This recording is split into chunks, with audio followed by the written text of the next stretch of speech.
Frost. 28. I don't remember the last time I was this happy. They say a man's village people are not your people, but truth be told, I am the type of person who will go for my brother's happiness over anything in the world. I knew about his affair with Thyme even though none of them told me anything at first. Honestly, I thought it was just one of those office flings that would eventually phase off, but after spending some time with her I realized that she is not the type to let go of anything or anyone she wanted to have in her life. This is one of the reasons I told myself I was going to get Mhlangani no matter the cost. I look at my phone again to check the time. Dainty told me a few days ago about her pregnancy. I wasn't shocked when he later mentioned that he and May are getting divorced because he wanted to raise his kid with its mother. Honestly, those two were just holding on to each other only for the fact that they were married because they lost their spark a long time ago and they were just so afraid to accept that fact. May and I had a good thing going before Tumelo died, but it's nothing compared to my relationship with Thyme. And maybe it's wrong to compare the two because of their different personalities, but it's hard not to at the end of the day because of the interactions I have had with the both of them. Thyme finally shows up wearing boyfriend jeans, a white crop top and black stilettos. Her makeup is to die for and her hair is neatly done. She almost looks like she has been cut out of a magazine. Honestly, I admire everything about Thyme and I can't wait to see how good she will look when the baby bumps starts to show. She makes everything look so good. Effortless and flawless. I am sure I will want to get pregnant too. Is it just in my head or you want to eat me alive? She asks, moving close to where I am. I laugh, picking up my glass and drinking from it. In my next life I want to come back as a man so that I date you. She laughs lightly, shaking her head. Tell me you ordered my beer, she says, taking a seat next to me. I thought you were joking. Girl, I am 2 seconds pregnant. It's not like a little whiskey will do anything to your relative. She says that, pointing at her stomach.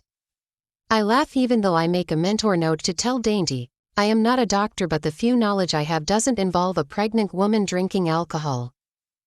Just for today, I don't want you giving us a slow baby. Trust me, my mother drunk till she popped all 3 of us and none of us is slow. If anything, we are very wise children. You should try it.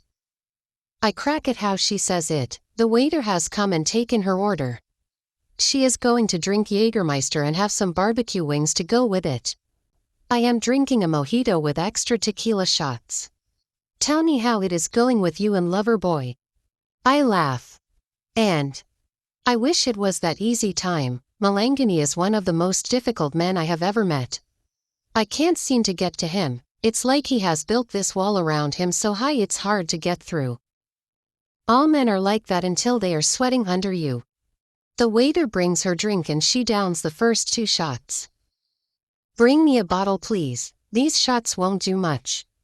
Okay ma'am. It's safe, she says, looking at me when the waiter leaves as if reading my mind.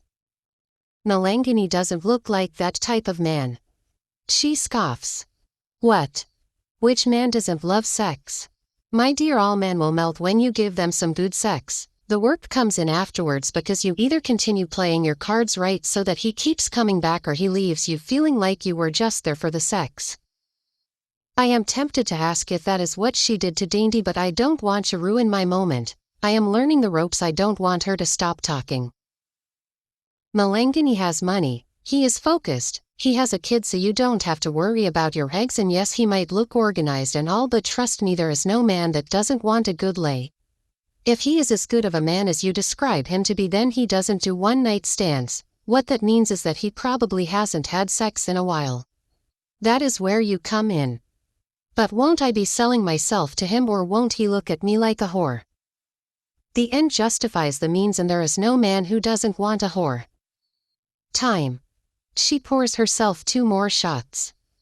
Ginger, sex is meant to be enjoyed. You are not going to be doing one thing in bed and expect things to always be hot. Yes, let him respect you outside the bedroom, but in bed be whores to one another. Try out things.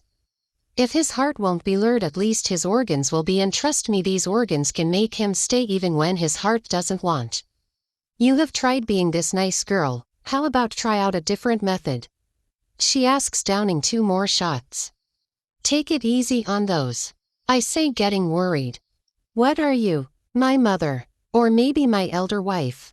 Are you May? She asks, laughing before standing up. Thyme. It's Camado's sugarcane. Don't tell me this song doesn't make you feel like letting loose.